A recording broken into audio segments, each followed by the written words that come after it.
ایک فقیر ہر سال ایک امیر کے دروازے پر جاتا تھا۔ دروازہ کھٹکھٹاتا، کچھ نہ کچھ مل جاتا اور وہ شکر ادا کر کے واپس لوٹ آتا۔ یہی معمول بن چکا تھا۔ ایک دن وہ حسب عادت آیا، دروازہ کھٹکھٹایا، مگر اس بار اندر سے امیر کی بیوی کی آواز آئی، آج وہ سو رہے ہیں، تم کل آ جانا۔ فقیر خاموشی سے لوٹ گیا، مگر اس کے دل میں ایک عجیب سی بات اٹک گئی۔ وہ چلتے چلتے سوچنے لگا، میں کس کے در پر آتا رہا؟ ایک ایسے کے پاس جو سو جاتا ہے، جس تک میری آواز بھی نہ پہنچے۔ اسی لمحے اس کے دل میں ایک نیا خیال پیدا ہوا، آج میں اس کے پاس جاؤں گا جو کبھی نہیں سوتا۔ وہ سیدھا مسجد کی طرف چل پڑا۔ مسجد میں داخل ہوا تو دل میں وہ عجب سکون تھا۔ اس نے 2 رکعت نماز پڑھی، پھر ہاتھ اٹھائے اور ٹوٹے دل کے ساتھ دعا کرنے لگا، یا اللہ، میں اب تک ایک بندے کے پاس جاتا رہا، وہ مجھے دیتا تھا، آج وہ سو رہا تھا، مگر تو کبھی نہیں سوتا۔ میں تجھ سے معافی مانگتا ہوں کہ میں نے تجھے چھوڑ کر دوسروں سے مانگا، آج کے بعد میں صرف تجھ سے مانگوں گا۔ یا حیو یا قیوم، مجھے اپنے سوا کسی کا محتاج نہ رکھ۔ وہ اسی حال میں دعا کر رہا تھا، آنکھوں سے آنسو بہ رہے تھے، دل پوری طرح اللہ کی طرف جھک چکا تھا۔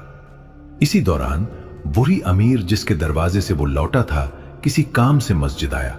اس کی نظر اس فقیر پر پڑی جو عاجزی سے ہاتھ اٹھائے بیٹھا تھا۔ وہ خاموشی سے اس کے پیچھے بیٹھ گیا اور اس کی دعا سننے لگا۔ فقیر کی باتوں میں سچائی تھی، دل میں خلوص تھا۔ امیر کا دل ہل گیا۔ اسی وقت اس نے ایک کاغذ نکالا اور اس پر اپنی آدھی دولت لکھ دی۔ وہ خاموشی سے انتظار کرتا رہا۔ جب فقیر نے دعا ختم کی اور ہاتھ نیچے کیے تو امیر نے وہ کاغذ اس کے ہاتھ میں دے دیا۔ فقیر حیران رہ گیا، یہ کیا ہے؟ امیر نے نرمی سے کہا، یہ میری آدھی دولت ہے، تم اس رب سے مانگ رہے تھے جس نے مجھے دیا ہے۔ مجھے ڈر لگا کہ اگر میں نے تمہیں نہ دیا تو وہ مجھ سے بھی لے سکتا ہے۔ فقیر کی آنکھوں میں آنسو آ گئے۔ اس نے آسمان کی طرف دیکھا اور آہستہ سے کہا، اگر مجھے پہلے یہ بات سمجھ آ جاتی تو میں کبھی کسی کے در پر نہ جاتا۔ یہ واقعہ ہمیں ایک گہری حقیقت سمجھاتا ہے کہ اصل دینے والا صرف اللہ ہے۔